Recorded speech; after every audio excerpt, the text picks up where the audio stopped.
No doubt you are the intelligent folk, and with your wisdom shall die. But I have intelligence as well as you, for who does not know such things as these? I have become the sport of my neighbors, the one whom God answers when he calls upon him. The just, the perfect man, is a laughing stock. The undisturbed esteem my downfall, a disgrace such as awaits unsteady feet. Yet the tents of robbers are prosperous, and those who provoke God are secure. But now ask the beasts to teach you, and the birds of the air to tell you, or the reptiles on earth to instruct you, and the fish of the sea to inform you. Which of all these does not know that the hand of God has done this? In this hand is the soul of every living thing, and the life breath of all mankind. Does not the ear judge words as the mouth tastes food?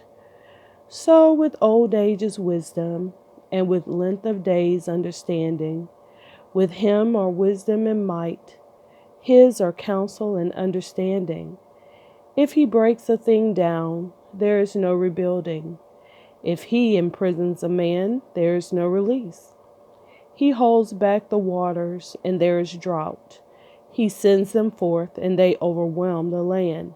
He loosens the bonds imposed by kings, and leaves but a waistcloth to bind the king's own loins.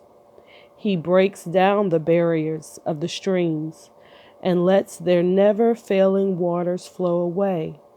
With him are strength and prudence. The misled and the misleaders are his. He sends counselors away barefoot, and of judges he makes fools. He silences the trusted adviser and takes discretion from the aged. The recesses of the darkness he discloses and brings the gloom forth to the light. He makes nations great, and he destroys them. He spreads people abroad, and he abandons them. He takes understanding from the leaders of the land, till they grope in the darkness without light. He makes them stagger like drunken men. Lo, all this my eye has seen, my ear has heard and perceived it. What you know, I also know. I fall not short of you, but I would speak with the Almighty. I wish to reason with God. You are glossing over falsehoods and offering vain remedies, every one of you. Oh, that you would be altogether silent. This for you would be wisdom. Hear now the rebuke I shall utter, and listen to the reproof from my lips. Is it for God that you speak falsehood? Is it for him that you utter deceit? Is it for him that you show partiality? Do you play advocate on behalf of God? Will it be well when he shall search you out? Would you impose on him as one does on men? He will openly rebuke you. If even in secret you show partiality, surely will his majesty affright you, and the dread of him fall upon you. Your reminders are ashy maxims. Your fabrications are mounds of clay. Be silent. Let me alone, that I may speak and give vent to my feelings. I will carry my flesh between my teeth and take my life in my hand. Slay me, though he might. I will wait for him. I will defend my conduct before him, and this shall be my salvation, that no impious man can come into his presence. Pay careful heed to my speech, and give my statement a hearing. Behold, I have prepared my case. I know that I am in the right. If anyone can make a case against me, then I shall be silent and die. These things only do not use against me. Then from your presence I need not hide. Withdraw your hand far from me, and let not the terror of you frighten me. Then call me, and I will respond, or let me speak first and answer me. What are my faults and my sins? My misdeeds and my sins make known to me. Why do you hide your face and consider me your enemy? Will you harass a wind-driven leaf or pursue a withered straw?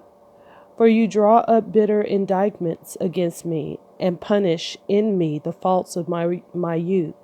You put my feet in the stocks. You watch all my paths and trace out all my footsteps. Mm, mm, mm. Man, born of woman, is short-lived and full of trouble, like a flower that springs up and fades, swift as a shadow that does not abide.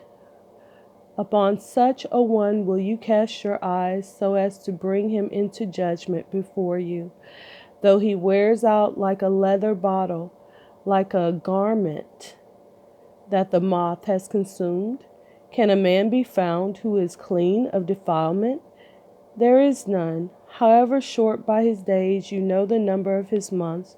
You have fixed the limit which he cannot pass. Look away from him and let him be, while like a hireling he completes his day. For a tree there is hope, if it be cut down, that it will sprout again, and that its tender shoots will not cease. Even though its root grow old in the earth, and its stump die in the dust, yet at the first whiff of water it may flourish again, and put forth branches like a young plant. But when a man dies, all vigor leaves him. When man expires, where then is he?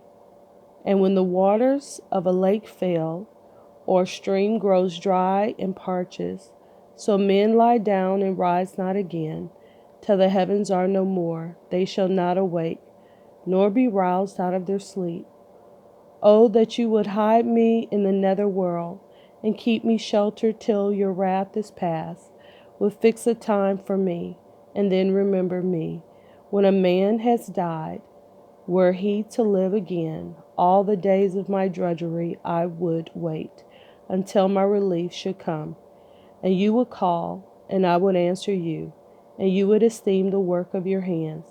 Surely then you would count my steps, and not keep watch for sin in me. My misdeeds would be sealed up in a pouch, and you would cover over my guilt. But as a mountain falls at last, and its rock is moved from its place, as waters wear away the stones, and floods wash away the soil of the land, so you destroy the hope of man. You prevail once for all against him, and he passes on. With changed appearance you send him away. If his sons are honored, he is not aware of it. If they are in disgrace, he does not know about them. Only his own flesh pains him, and his soul grieves for him. Well, that's the reading for today. Job chapter 12, 13, and 14. Very interesting. Very interesting. All right.